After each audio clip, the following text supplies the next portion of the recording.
I want to ask you something.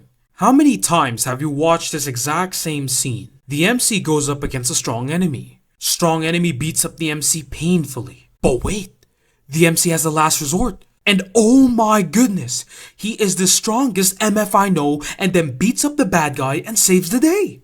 Probably too much for you to count, right? Now I don't have anything against that. It does sound like something a kid would enjoy, but I honestly would too. It feels nice to go through the ups and downs along with the MC, but sometimes it gets out of hand. I'm slowly getting used to it, so it doesn't make me excited as I hope it would.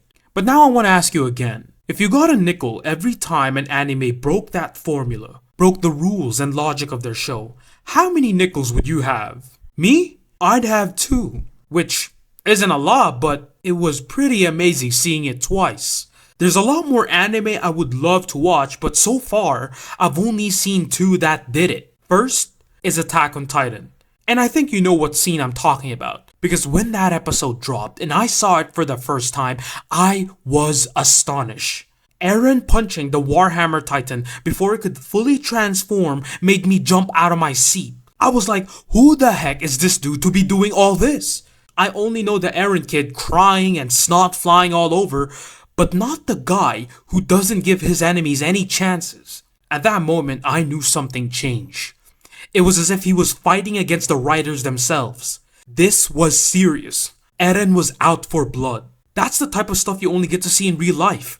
People who will genuinely try to get ahead of you if you're not smart or aware of your surroundings. But at least this time, we are lucky enough to have that guy on our side. I think. Anyways, he's my GOAT. But that was only the first one. The second one though was even more better. It caught me off guard. Gachiakuta on the other hand is the perfect shonen.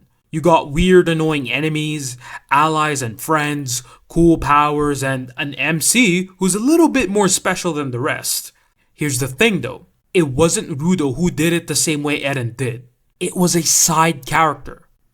Play the clip.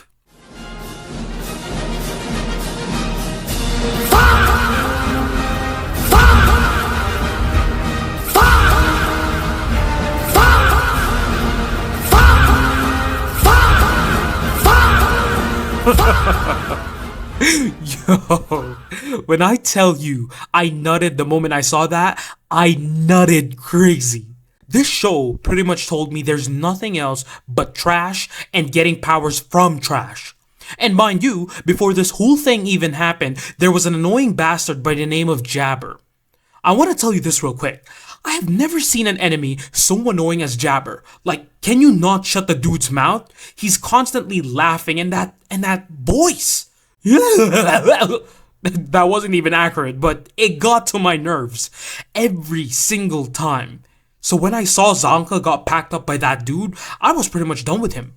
Then out of nowhere, Rio pulls out a gun, incapacitates Electric Girl, and blasts the living hell out of Jabber. At that moment, I said to myself, why have I never thought of that? I could have just invoked the Second Amendment. Oh my goodness, it was that simple. Seeing those bad guys not being able to do anything because they got outsmarted and outplayed by a girl years younger than them feels so freaking good. I only have one thing to say to Rio.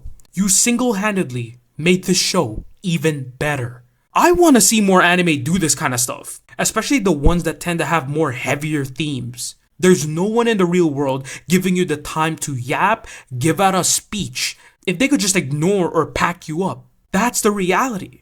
So when I watch an anime do something like this, I praise it a lot. But maybe that's because I haven't seen that much anime, so I say there's not much that do it. Who knows, maybe Kakegurui might do it, or even Code Geass. Yeah, I just pretty much spoiled you all the next anime I plan on watching. So stay tuned on this channel if you're waiting for that video drop, because I know those two got some really pretty interesting stories to tell. But either way, have a blessed day, afternoon, evening, everyone. I'll see you on the next video. Sayonara.